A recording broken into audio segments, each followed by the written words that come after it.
Welcome back, folks. Markets pushed higher again today, but this one had a little more tension under the hood than yesterday's clean, risk-on blast higher. SPY left behind a gravestone doji, the dollar reversed into a hammer.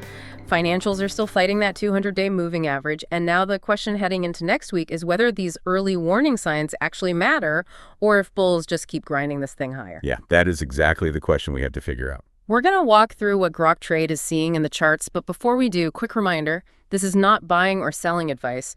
Grok Trade is sharing technical analysis, market opinions, and trader education based on current chart behavior, so manage your own risk, trade your own plan, and get with a qualified advisor if you need personal financial advice.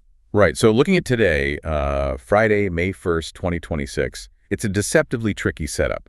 I mean, on the surface, you just see mostly green. Right, like SPY was up, what, 0.28%? Exactly, and QQQ climbed 0.96%, and IWM added 0.47%. Yeah. But, the Dow, the DIA, actually slipped 0.33%. Oh, wow, so there's some divergence right there. A lot of divergence. And what's critical is how it happened. Like you mentioned, that gravestone doji on the SPY.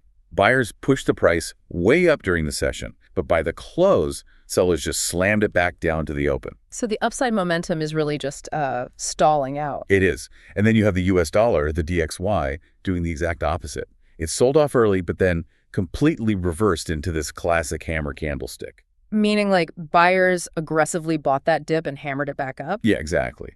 But we're also seeing negative divergences building on the smaller time frames across the broader indexes. Wait, but if a surging dollar usually pressures equities, why did tech stocks, the QQQ, still climb almost a full % today? Well, they're just kind of ignoring it for now. But the dollar's bringing higher acts like gravity, right? And eventually, it pulls everything down. So it's basically like revving a sports car engine with the parking brake firmly pulled up. You make a lot of noise, but you're really just stressing the machine. I love that analogy. Look at the financial sector, XLF.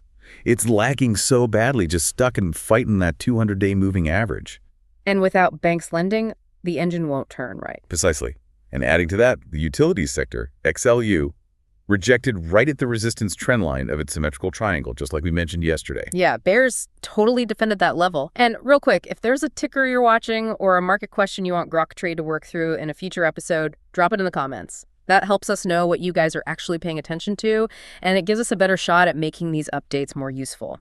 And if these summaries help you keep a cleaner read on the market, tap the like button and subscribe so you can stay with us on the next one. Awesome. And, those technical trapdoors we just talked about, they actually align perfectly with today's macro data. Right. The April ISM manufacturing PMI came out today, right, at 52.7? Yep. So on paper, it looks like manufacturing is expanding. Yeah. But if you look under the hood, employment actually contracted. It dropped to 46.4. Wait, really? So they're getting orders but not hiring? Exactly. That alongside some seriously elevated input costs.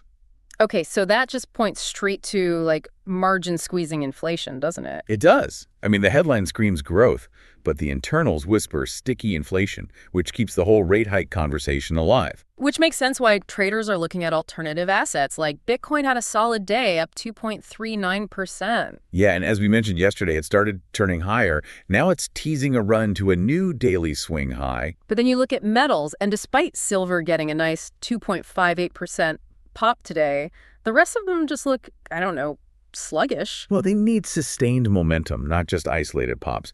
And that really brings us to a core trading principle. One single candle is not a full thesis by itself. Right, you need more than just one good day. Exactly.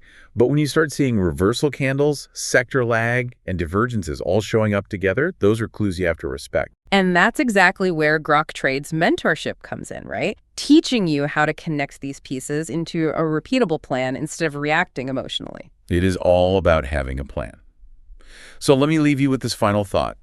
Are you trading the headline index numbers or the underlying sector clues? Have a great weekend, folks. Stay safe, and we'll catch you next week as we continue tracking the dollar, yields, XLU's triangle, and whether the indexes can hold up after this strong push higher.